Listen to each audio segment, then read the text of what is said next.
compte, en fait, en même temps qu'on se déplace, on va pouvoir frapper. Elle va pas se laisser faire, elle ne se laissera pas faire. Bonjour à tous, je suis aujourd'hui avec Sophia pour vous présenter la notion de garde.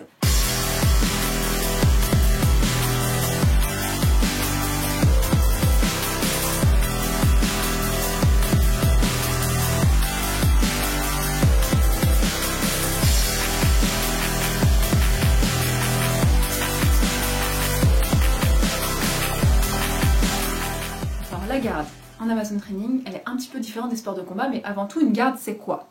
Alors, une garde, ça sert à quoi? Une garde, ça sert d'abord à se protéger, ensuite à riposter. Et pour ça, il faut être stable. C'est pour ça qu'on va avoir deux choses à faire au niveau de ses jambes. La première, ça va faire largeur des hanches, un pas en avant. C'est l'écart que vous devez respecter toujours entre vos deux jambes. L'écart latéral et vertical. Largeur des hanches, un pas en avant, quel que soit le pas. À partir de là, donc c'était la première chose à faire, elle va juste déverrouiller ses genoux. En déverrouillant ses genoux, ça va lui donner de la souplesse, plutôt que si elle avait les genoux tout tendus où elle ne pourrait pas bouger. Donc ça, c'est la première chose à faire au niveau de ses jambes. Elle peut frapper et riposter avec les jambes, on le verra plus tard dans d'autres tutos. Donc là, on voit qu'elle est stable au niveau de ses jambes, mais sa tête est encore exposée. Donc pour protéger sa tête et pour pouvoir riposter, elle va d'abord monter ses mains à hauteur d'épaule. Voilà, parfait. Et elle va essayer d'avancer sa main gauche, donc la main qui correspond à la jambe avant, un peu plus que la ligne des épaules. Voilà, parfait. Ça évite d'être complètement haut les mains. D'accord? Donc elle avance un petit peu plus la main qui correspond à la jambe de devant. Parfait.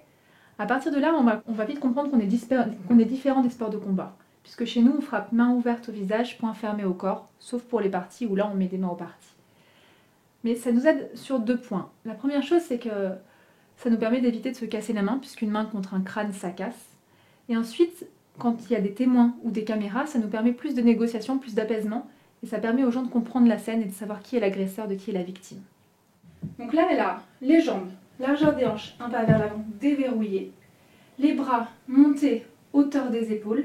Il lui reste qu'une seule chose à faire, ça va être de baisser son menton. Voilà. Si on est trop droite, le menton, il peut facilement prendre un coup, à savoir que les coups qui arrivent dans la mâchoire sont souvent des gros coups qui peuvent donner des KO. Donc tant qu'à faire, on va protéger cette mâchoire. Et donc donner accès au haut de la tête qui craint moins de choses. Là, elle est en position de garde. C'est à partir de là que tous les déplacements vont se faire. Pour aller plus loin, on peut s'entraîner à faire des déplacements en garde. Donc chez vous, vous pouvez être seul ou accompagné, peu importe. Si vous êtes accompagné, vous allez vous mettre l'une en face de l'autre.